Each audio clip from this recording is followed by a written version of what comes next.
Greetings and welcome back to another episode of Conquering Diabetes.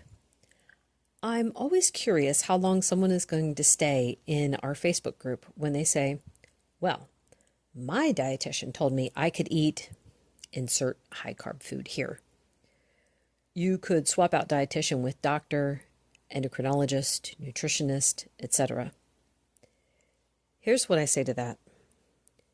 You are the one who has to deal with the consequences of the advice, so I would recommend thorough testing to see if their information works. We tried the advice with my mom.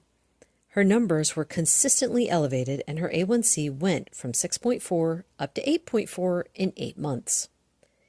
That was back in 2014 and she was so frustrated that she gave up trying to follow any specific advice.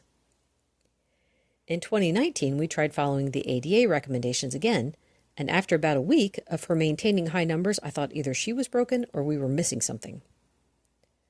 I started praying and thankfully came across a book that got us on the right track. The book was 60 Ways to Lower Your Blood Sugar by Dennis Pollock. Thank you very much. The idea can be summed up in one sentence. Test your blood sugar after eating and remove anything that takes you over 140. It's always going to be carbs. After having zero success with the previous information, it was wonderful to finally see something that worked. Diabetes is one of the few illnesses that you can see the results in real time. You can test all the advice and information by checking your numbers to see what works.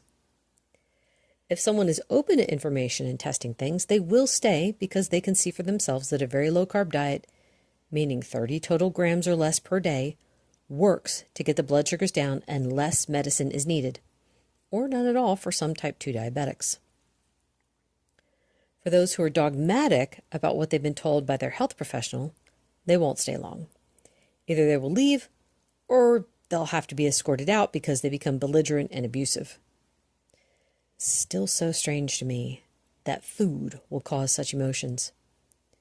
If you're angry about having to give up certain foods, take a step back for a second and ask yourself why you're mad. You don't have to take my word for it, that this way of eating works. You can test for yourself to see what's true. That's all for today. Thank you so much for listening. Bye.